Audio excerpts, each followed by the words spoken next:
So I haven't done a reading of a section of my story in a long time, and that's because I've kind of been busy with my own projects and school and stuff. But now I have time, and I have a scene that's worthy of being read. You can probably already read a little bit of it right here, but I'm going to be doing a read through from here to here because I find the scene to be kind of cool. Though that's my opinion, and you're free to share yours as well if you don't find it as interesting as I do. But this is going to be my read through, and I guess a little bit of backstory up to this section so that way you can understand it a bit better. The main character is Kari. Her full name is Kari Zilla Knight, and she's just having a bad muffin trip, guys. It's a bad muffin trip, trust me.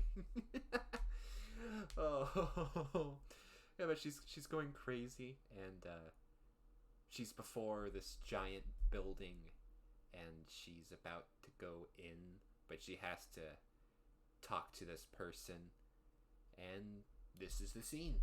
So, yeah, try not to judge me too hard. I'm trying. If my dyslexia kicks in, I'm sorry. She stares at the building, stopping in place as she does so. It's a lot more colorful up close, and that smell. It's so intense that Kari can almost taste it.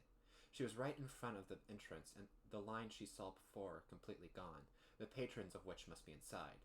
But as she looks towards the entrance, she finds herself staring directly towards a bulky creature which has the wings and face of a bat.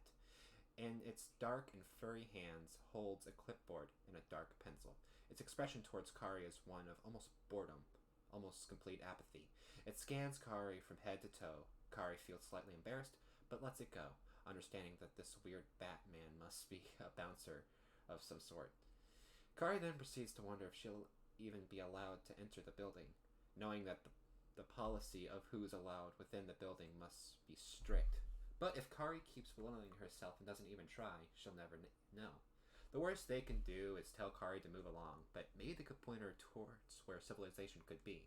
So with that in mind, Kari takes a step forward, slightly intimidated by the bat, but still moves forward. She stops before the bat, who upon speaks. Name? Kari falls silent.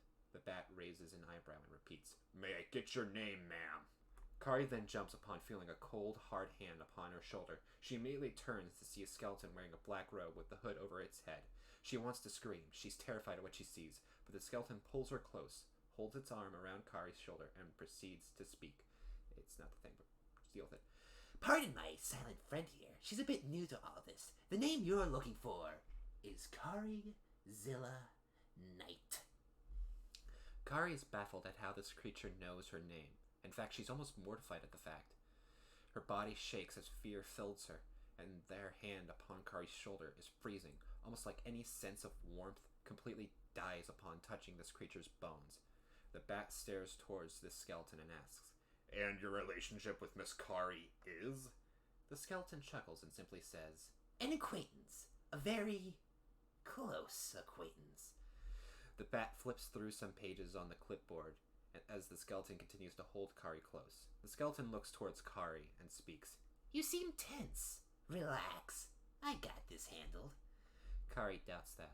The bat doesn't pay any mind to the skeleton's comments and eventually finds what he's looking for.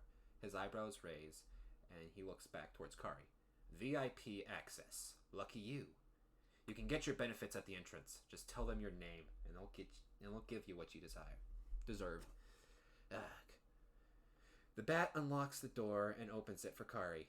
He then nods towards the door and simply says, Have fun. On second thought, maybe Kari shouldn't. I mean, if she's going to be greeted by more monstrosities, then maybe she'd be best testing her luck out in the desert. But she doesn't have a choice in the matter, as the skeleton that still has their arm around Kari's shoulder begins to push Kari forward, walking alongside her. The bat is about to speak to the skeleton, but then shrugs it off and simply says, Just don't cause trouble, mister. The skeleton stops, turns towards the bat guy, and then says, Just call me Mr.S. The bat guy's eyes widen upon hearing that, and immediately he nodded. Yes, sir. Ugh.